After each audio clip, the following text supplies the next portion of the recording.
What's up guys, welcome back to the channel, and today we are one more time fixing the F10. If you have seen my channel previously, you most likely have seen that a couple months ago, I think 1 or 2 months ago, I had to go fix something on the car, which was a very nasty oil leak pan that I had. Now, on the process of doing that, I had to remove a couple stuff on the top of the car on the engine bay, and it proceeded on cracking the PCV system on the car.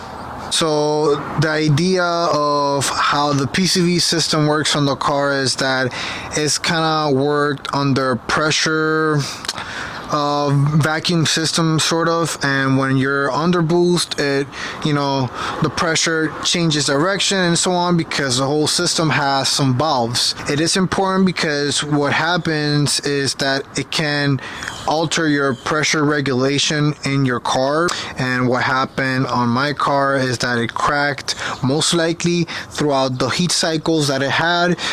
It tends to get a little more brittle. Obviously the car gets very hot, and majority of the parts that the BMW works with are plastics. There's a common issue that we all know, but yeah, basically I have to go ahead and change it to a new one, and then we're good. So guys, I know you have seen me work with ISTA before, and today we're gonna do it one more time. Now, the only purpose that I'm really using ISTA is to give you guys reassurance that everything that I'm doing today on the car is for sure the correct do-it-yourself steps and by-step guide for how to properly change this part, right? We're looking specifically for these two, the engine ventilation line and then the engine ventilation connecting line. We have some preliminary tasks. The removing the both intake sensor housing is only and only if your car is still OEM system on the intakes. It's this 3 things of the intake system housing. So you see here, you have to loosen up those 3 parts. The one is the one that connects the intake inlet to the housing, then the one for the MAF sensor, and then the back one, which is most likely a metal clip that hold on to the housing of the intake. Then we also had to loosen up the connecting line of the engine ventilation system, which would be this right here. It basically is a second hose that goes from the crankcase into the PCV system of the car, and you just have to loosen those clips up. Obviously, since we're replacing the whole system, I mean, I don't want to say you have to be very careful and whatever. If you want to, you can, but I'm just gonna try to take it out however it wants to come out, right? Because I'm replacing it. I don't care if it breaks, it's already broken, and I'm putting a new one on the car. Here it says to use a screwdriver. Maybe you can use a pick also, because those parts are very kind of compacted together in order to remove the clips. And it tells you here a visual location on where is the second female connection of the car, because it goes from the PCV system all the way to the crankcase of the car. Once that's done, go ahead and proceed on removing of the major system of the car, which is the big stuff. So here it shows you that you have to remove the metal plate that's located on the car. From there on, you'll have better access to the tubing system of the car.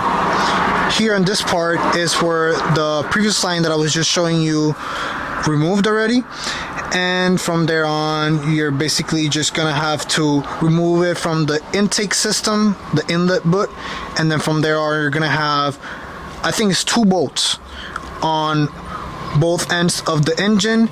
Here is just telling you the proper mechanism on how to detach it, and you know, make sure that it doesn't break. But like I told you guys earlier, yeah, I don't care, because I'm just aiming for removing the part. And then now for working on the car, here is the inlet butt of the car.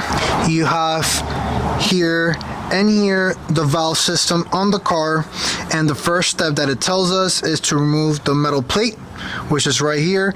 So you have this bolt right here to remove, and then I'm pretty sure you have some side bolts that you also have to remove that is underneath these cables right here. For example, that one right there, and on the front part too.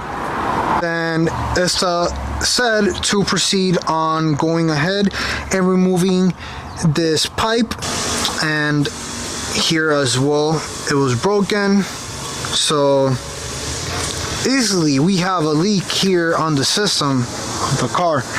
And then when you follow this line, it goes all the way down to the engine block underneath my intake system. So if you have your intake system going, back and forth to the back of the grills of the car, you most likely are gonna have to do the same as me by removing the intake system out. Now, the first bolt that I show you guys that hold the plate is a T30, which is right here on the back. So as our first step is going ahead and removing the plate, and that can be followed by disassembling the intake system that is connected to the inlet of the boot. And from there we can go ahead and remove the intake system connected to the silicone piping that is from the filters behind the grills. And once we remove that, we're going to have access to the mass flow sensor of the car, which is located in the intake. Removing that will give us access to removing the intake system from the inlet bootlet on the car. And now we have the intake system out, which will give us access to the valve cover hose, which is right here, and it's located in the lower extremity of the coil packs on the passenger side.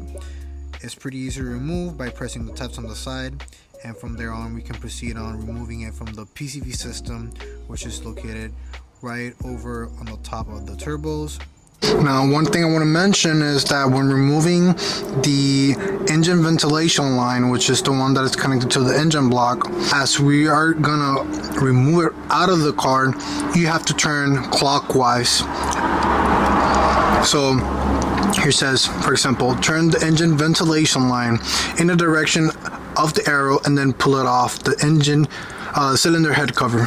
So I think it's a better approach if we go ahead and first remove the PCV that's connected to the inlet bullet of the car before removing this, because since we have to remove that in a specific direction, as it's here connected to the bootlet, it kind of like, it's hard, it's just a little more difficult. So I think it's easier we will go ahead and proceed like this and removing it from this side and then this side. Now, one thing I want to mention is that everything that I'm doing here is completely applicable for either side of the car. So if you see me removing the bolts for the ventilation line that is connected to the engine here, it's going to be the same process for the other side as well. When we remove the intake system out of the car, same thing applies to this side. We remove the MEF sensor and so on and so on. Another thing, when removing that, it has a lock system, so in order to release the lock, you kind of have to pull that black clip here and then use a pick, maybe a flathead, put it up, and then once you have that up, it'll look something like this. And then from there, it's easier to remove and press these front tabs on the front part. Is connected to the bootlet of the car, the inlet. You can proceed to, yank it off the inlet. Here's the lock. Here are the tabs. Remove the lock, then press on the tabs, yank it off, and then you have it out. So we're gonna go ahead and remove the two bolts that are on the valve cover connected to the PCV hose. Removing these two bolts located on both sides on the passenger and driver side is going to give us access to removing the PCV system out of the car. So I'm going to just show you how bad this was. So we have this. It's not clipping. It was not clipping like at all. Then we had, which this was supposed to be connected here. And this was completely destroyed, like super bad. And then we had this part right here, cracked completely here. We also had the CCV damaged right here, as well on this side too. Bro, this whole system is trash. I don't even know how to say it, bro. It's so cheap. It's cheap material, bro. Now here that I'm showing you is just out of pure demonstration and just showing you how a couple heat cycles actually damages these type of hoses, since they're mainly made out of plastic. And I bought this kit that you're right now seeing around 2-3 years ago, which was when I bought the car. And you're seeing that with just 2 to 3 years of heat cycle, it's gonna destroy this system. It's pretty easy to get brittle and, you know, get damaged. Now here you're seeing the new kit that I bought through FCP Aero, which I'll give you a link on the description to get the kit. And it looked OEM, so yeah, it was pretty good and OEM specs. Okay, now to install it, I had to maneuver a bit. So this is the second time I'm replacing this, and I'm trying to be as careful as possible, because last time that I did this, as I'm maneuvering on one side, it kind of creates a pressure on the other side, making it want to crack on either or of the, you know, Y fittings here. And I was like on a back and forth on, should I do it like this, should I do it like that? Bro, the only way that I made this clip in was literally having to go and remove the charge pipe system, and then removing the inlet. You have to unclip this. Once you unclip it, push this in and then clip this in. I should have done this from the beginning. Now, one thing for sure, you're gonna have to, no matter what, remove the charge pipe and the clamp, because if not, you're gonna have a lot of trouble creating the force that you need to push this in so it could clips on the sides and then lock it in. And then we proceed with this hose, which goes on this and then connected to the engine block down there. Now to go finish things off, we just have to go ahead and tighten things to the torque spec, which is 10 Newton meters. Basically almost nothing. You go ahead, and then once you torque things off, you just have to go ahead and put the remaining intake system out of the car. Don't forget to also tighten down the bracket. So that's one thing that if you don't do that, you're hearing like a vibration on the car. The PCV is already on. The CCV also is on. I put the charge pipe back on. I put the inlet back on both sides. Bolt to spec on both, 10 Newton meters on both sides. And yeah, now the mass airflow sensor and the air intake system, and we're set. So guys, this is just me recording after a couple of days from installing it. Now the reason I did this is just I wanted to make sure that the whole thing actually kind of fixed a bit the pressure change that I was having, because in a sense my car did have a bit of a rough idle when I would turn it on, and it did change quite a bit. And so yes, I could say that this was a big cause under the whole problem. Now I hope this video will help you guys to be able to change the PCV system on the car, maybe also understand a little bit more on the PCV system of your car and where it's located on your N63 motor car. Now guys, please leave a like, comment, subscribe. This helps me a lot for me being able to make more videos for you guys. So if you enjoy it, leave a like. Peace out guys.